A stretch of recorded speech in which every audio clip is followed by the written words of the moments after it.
I have a friend from high school who has a teenage daughter that recently started having fainting spells. I remembered that my nephew had this issue as a child and texted in Messenger to ask my older sister about what they found out about him and if it sounded like my friend's daughter.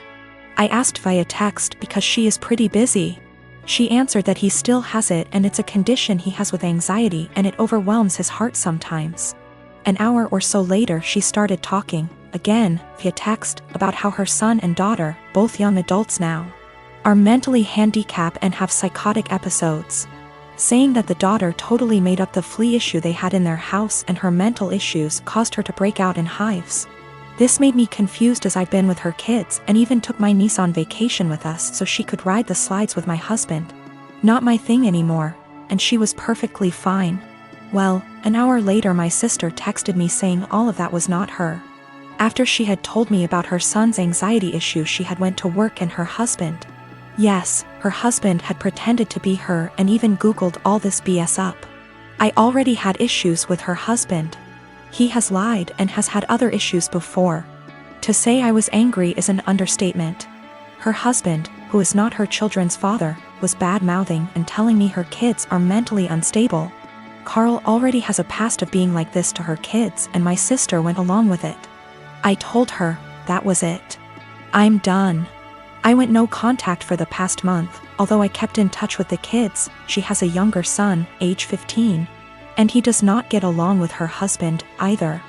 I told the elder too what he had said so they had a heads up. My sister defended him initially but apologized 2 days ago. I told her that her husband needs to apologize for himself, though. He is a grown man. Until then my kids and husband will not be attending anything outside of holidays at my mom's house, their neighbors. My mom can visit or I can visit her, but my kids will have nothing to do with her husband. Even after the apology, he will not be family to me or mine. He is deeply homophobic, drunk every time we visit, and racist. He is the reason my sister is not someone I want to raising my kids if something happened to us. My mom told me I should let it go, because family, but my husband backs me 100%. He claims he thought I knew it was him because they share a FB account. He was looking at other women's accounts and talking to them. So my sister insisted they share an account so he would not do that. Even if it were him not pretending to be my sister. He was spreading lies about two people I care for deeply. I am a gemologist. I spend my days in the lab testing and identifying stones. From the nature of my work, I also have a large and valuable collection of jewelry but also gem specimens that I keep in a safe I specifically bought and had installed to keep them safe. I also have a second smaller safe for keeping important documents like passports. I own my home and my boyfriend of 2 years recently moved in as he was renting before. I gave him the code to the smaller safe so he could put valuables in it, but he also wants the code for my gem safe. Not to put anything in it, but he says because we are living together now I should trust him and give him the code. I've said no because he has no reason to open the safe as the only thing it's used for is storing my collection. He said he has no interest in my gem collection, doesn't want to look at them, but still wants the code to access them. This is causing tension because he says I should give it to him as a show of trust, and I said no. Because he literally has no reason to go in there, so he doesn't need the code. This is a 6-figure collection, so I'm not being difficult over a few little gems here. I am the only one who knows the code. The safe weighs nearly half a ton. It's bolted to the floor and wall and is from a company who makes safes, vaults and strong rooms for jewelers. You could bring the house down around it and it would still be intact. All of the gems and jewelry in the safe are mine and mine alone. I do not keep any clients' jewelry at home. For my other business doing valuations I rent a separate space and keep client items there. I will give an update once things have panned out. I've moved all of my personal docs out of the little safe and into my gem safe. I told him he isn't getting the code and I will die on this hill. He has no reason to have it and his continued lack of respect by the pushing of my boundaries wasn't okay. I felt like he was trying to manipulate me by making it about trust. After a lot of back and forth, he finally admitted that he wanted access to the safe, because he didn't feel like I was sharing the whole house with him. Because I insisted on a tenancy agreement rather than just letting him move in. And he didn't like that part of where he lived was off limits to him. He was also insecure and resented that I have more money than him and own a home whilst he doesn't. He had made a few comments about this before, but I didn't realize it was such a big issue for him. He also said that by keeping him out of the safe made him feel like I thought he was lesser than me, and that it made him feel like I was treating him like a child. I told him if that's how he feels, then this is not the right relationship for either of us, and that it was best we break up. He was shocked that I was ending things over this, cried and asked me to reconsider. When I said no, he then got angry. Called me a stuck-up B*TCH, said he was better off without me anyway, and went to his friends. I told him via text he had 30 days before he had to leave, as per the tenancy agreement. So he didn't need to stay at a friend's. He said he would be gone by the end of the week. 2 days later he came back and packed up all of his stuff and left. He's staying with his friend now. I have changed all the locks. I have an alarm and CCTV system that's professionally monitored, and I have changed the verbal password I have to give when you call up as a precaution. I've checked all of my collection and it hasn't been touched. I also am giving my solicitor the code and safe deposit details to be passed to my executor in the event of my death. I feel horrible because despite all of this I love him. I should have a partner who not only respects my boundaries but takes an interest. I'm pretty cut up right now and missing him, but I know I'll be okay. I have great friends and family around me. Also, diamonds are a girl's best friend, and I have a few knocking around to help cheer me up. I am 17, female, have a child Aaliyah. She is 6 years old with my ex Jacob. He is 33 years old. He has a new girlfriend Regina. She is 27 years old. We just finalized a court order he requested after meeting her and currently have complete 50/50 custody. Regina has always been a little too involved and believes that since she trains parents to parent, she knows everything. Every time I ask Jacob for help with Aaliyah, he comes with suggestions from Regina instead of workshopping things between the two of us. She has been overstepping for years. Jacob and I are pretty much parallel parenting now and do everything separate, including birthdays and even parent-teacher conferences. He brings Regina with him to his meetings. Regina picks Aaliyah up from school every day because I don't get off work in time, and he did not want to pay for the after-school program, since he did not need it during his time. So of course he jumps at the opportunity to involve Regina. Well, I currently am trying to find a car because I lost mine, so she ends up bringing Aaliyah to my home instead of our meeting point. When she showed up with my daughter, she was being really quiet and looked sad. When I asked her what was wrong, she wouldn't tell me, so I confronted Regina at her car, who said she took away Aaliyah's tablet and TV time because she refused to do her homework and kept her home from cheerleading practice until it was done, so she missed it. Aaliyah loves cheer, and this was just cruel to me. It's something she and Regina connect over, and she got her all into this sport just to use it as a tool to control her? To rip away when she feels like it? She's 6 years old, and that was not her place. I have told her before she was not allowed to discipline, but she said, if she is going to have Regina in her care, she will have to discipline her, and since she does not yell or hit, she doesn't understand the problem.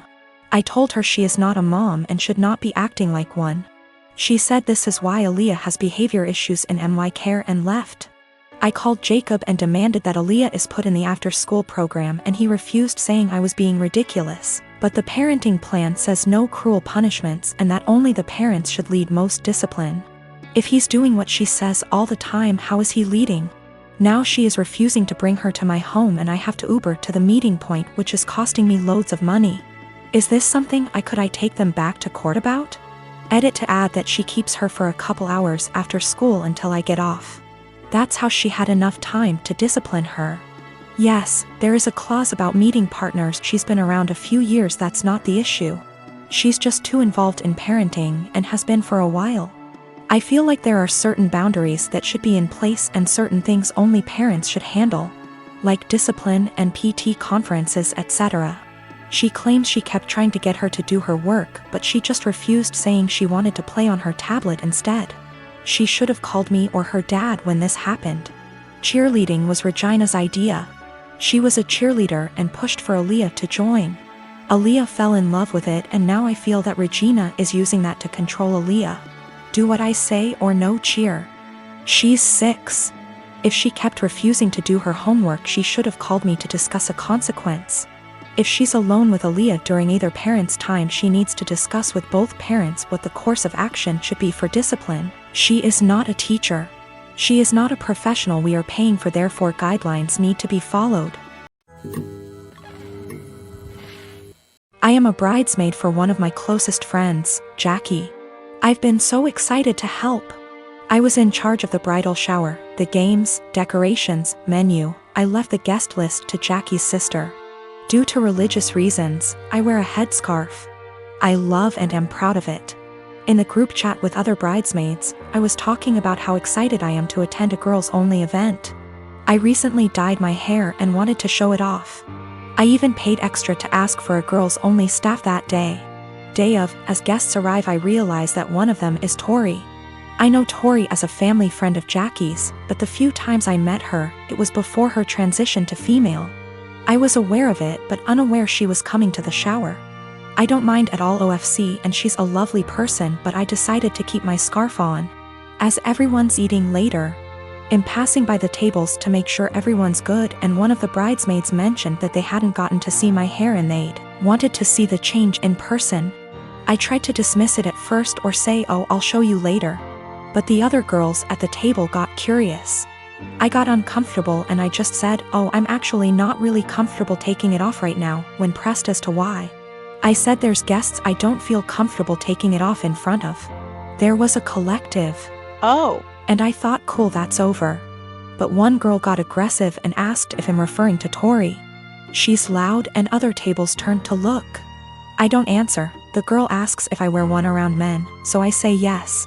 She says there's no men here, so clearly you should take it off. I tell her again that I'm keeping it on. Another bridesmaid defends me and tell the girl to chill out. Tori comes over and says me not taking it off is a slap in the face to her identity. I'm just shocked and had no clue what to do. Eventually Tori and a few girls left saying they felt it was disrespectful. I feel awful that this ruined a beautiful day for my friend. It's causing more trouble with people threatening to leave the wedding over discrimination towards me or towards Tori. I don't think I was in the wrong. Just as Tori can be Tori, I can be me.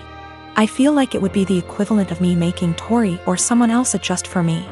I feel like we should just accept and respect each other, rather than be woke one-sided. My question is more about being honest as to why I couldn't. Jackie is on my side, but Jackie's sister is giving her hell for it, saying she purposely left out that detail in the guest list to test me. Jackie says I should have brushed it off and said I was having a bad hair day or avoided giving an answer. I didn't ever mention Tori's name in my answer, and I don't think my answer was rude. But seeing how much stress it's causing him, thinking I should have made up a lie? When I said no, Tori and a few others pushed it and Tori gave the ultimatum that I have to take it off as a sign of respect or they would leave. I said no. They ridiculed me, my faith, and even the bride and others for defending me.